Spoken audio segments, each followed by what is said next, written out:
Bonjour à toutes et à tous, je suis très heureux de vous retrouver aujourd'hui pour une nouvelle vidéo consacrée au Learning Experience Platform, ou LXP. Je m'appelle Thibaut Galli-Dejean, je suis responsable du pôle SkillTech de Leroy Merlin France et consultant EdTech indépendant. Alors pourquoi cette vidéo? J'enregistrais un certain nombre de vidéos actuellement pour les formations que je propose. Et je voulais vous partager quelques convictions donc, sur ces LXP dont on parle de plus en plus. Alors, avant de parler de LXP, je voudrais revenir sur quelques termes qu'on utilise habituellement sur quelques applications. Les TMS, les LMS, les AMS, les LEP, les LXP.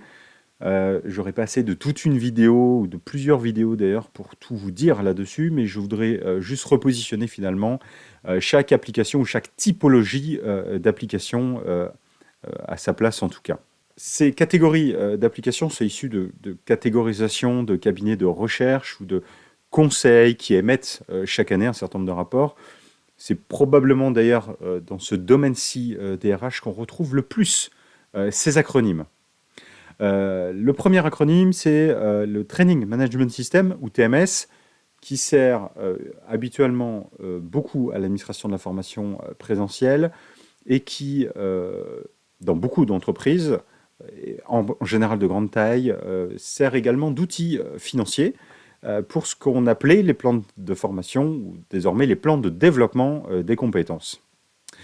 On a ensuite le LMS, le fameux, le Learning Management System, qui permet de distribuer du contenu en ligne, de le traquer, de disposer de données sur ces contenus en ligne. Et puis, grâce au développement d'AICC et SCORM, et surtout le protocole LTI, de faire vivre finalement de plus en plus d'expériences en son sein, les classes virtuelles, du workplace training ou des choses de ce type-là. Les AMS, mais un peu de côté, petite catégorie dans le domaine, qui sont les Assessment Management Systems, des outils de gestion, d'évaluation de compétences, par exemple, ou de savoir théorique. Et le sujet du jour, donc les LXP, Learning Experience Platform, parfois LEP, qui a été un temps d'ailleurs le Learning Engagement Platform, donc plateforme dévolue à l'engagement de learners, enfin d'apprenants sur des plateformes, qui est réellement dévolu, on le verra comment, à faire vivre une expérience apprenante 5 étoiles. Alors, le LMS, tout d'abord.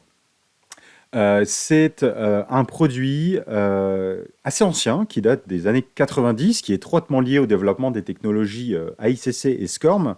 AICC d'abord, évidemment, dans ces années-là, puis SCORM, et puis aujourd'hui XAPI. Essentiellement centré formation, entre guillemets, dans la mesure où ce sont des plateformes qui sont alimentées le plus souvent par les services formation, avec du contenu acheté ou loué ou fabriqué spécifiquement pour les besoins des formations distribuées. On y retrouve parfois du contenu sur étagère, là encore, le plus souvent distribué sous format AICC, voire SCORM, qui forcément conditionne le type de contenu que l'on peut proposer aux apprenants sur ces plateformes-là. Sa mission, c'est vraiment d'héberger du contenu, d'assigner du contenu à des apprenants et de traquer ce contenu avec des informations de statut, de durée, voilà. On va retrouver un petit peu dans ce comparatif les LXP, Learning Experience Platform, LEP parfois, qui sont des plateformes apparues en 2015-2016 pour les premières, qui apportent comme nouveauté, si je puis dire, d'être centrées sur l'expérience utilisateur et notamment sur l'individualisation de son expérience. Donc ce sont des plateformes très centrées apprenants, en général techniquement, d'un point de vue fonctionnalité métier, c'est un peu moins riche que ce qu'on peut retrouver sur un LMS. En revanche, ça va être très centré sur la gestion de données au service de suggestion de contenu. Ce contenu peut ou pas être personnalisé sur cette plateforme-là en fonction de l'apprenant, de qui il est, de son ancienneté, de son niveau de connaissance, par exemple, d'un sujet. Traditionnellement, Ça augmente le LMS dans la mesure où le LXP va amener quelque chose de différent. Parce qu'il amène, par exemple, beaucoup plus de contenu qui existe sur le web et que vos apprenants vont probablement chercher par ailleurs sur des plateformes de formation en ligne qui sont nombreuses aujourd'hui. Donc vraiment, expérience utilisateur personnalisée, là où on est plutôt sur la partie LMS, sur du contenu assigné à des apprenants et qui va être traqué. Donc le LXP, le LMS. J'utilise souvent cette image. Le LMS, c'est un petit peu comme aller au cinéma. Je vais voir un film, je m'en vais. Je reçois un mail, je fais mon e-learning, je m'en vais. Le LXP, c'est un peu comme aller sur une plateforme de vidéo en ligne. YouTube, Dailymotion, etc. Je viens voir un contenu, on m'en propose un second, qui tienne compte de mes évaluations, de mes centres d'intérêt éventuels, et je vais consommer davantage de contenu, et je vais en général y trouver des choses qui m'intéressent. Alors, une fois que on a évoqué cette différence entre d'une part le LMS et d'autre part le LXP, est-ce que ce sont des produits concurrents? Est-ce que c'est un LMS ou un LXP? Alors, pour les entreprises qui disposent déjà de LMS, de TMS, de choses de ce type-là, en général, on va venir rajouter un LXP au-dessus de tous ces produits-là pour unifier l'expérience utilisateur, permettre aux apprenants de retrouver tous à un seul endroit l'ensemble des modalités de formation qui sont de développement des compétences qui sont proposées aux apprenants.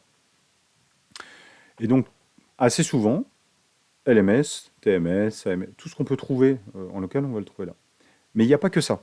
C'est-à-dire qu'un LXP va permettre également d'intégrer par exemple les données d'entretien annuel, d'entretien professionnel, des contenus issus du réseau social d'entreprise, d'outils collaboratifs comme la suite Office 365, comme Google Workspace, pour s'insérer au mieux finalement dans l'usage du collaborateur au quotidien. Quelle est finalement la création de valeur de la mise en œuvre d'une Learning Experience Platform dans une organisation? D'abord au niveau de l'apprenant.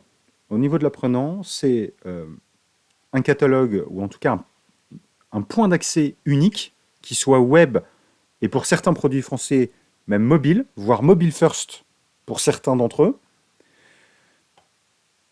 La promesse de trouver rapidement le bon contenu, la possibilité pour créer de l'engagement de permettre à chacun de créer et partager son savoir. Pour les directions formation, la possibilité de recourir, lorsque c'est pertinent, pour le développement de compétences comportementales, pour certaines compétences universelles, je pense par exemple à des formations linguistiques ou des choses de ce type-là, pour des formations asynchrones ou synchrones, moins de temps de gestion du catalogue, moins de temps de gestion d'offres. Le dernier bénéfice, c'est aussi, pour moi, la concentration des statistiques de formation, de suivi de l'apprenant, grâce au Learning Record Store, notamment, qui est une brique, un petit produit numérique, en général assez souvent associé au déploiement de Learning Experience Platform, qui permet de concentrer à un seul endroit l'ensemble des statistiques de l'utilisateur, quelle que soit la plateforme sur laquelle il s'est formé, en vue d'une utilisation dans un décisionnel, par exemple, d'entreprise. Voilà. Et ça sera pour moi l'occasion de vous partager tout ça dans une prochaine vidéo. C'est tout pour aujourd'hui. Je vous remercie d'avoir suivi cette vidéo. N'hésitez pas à me faire un petit feedback en commentaire de cette vidéo. Et je vous dis à très bientôt pour une nouvelle vidéo.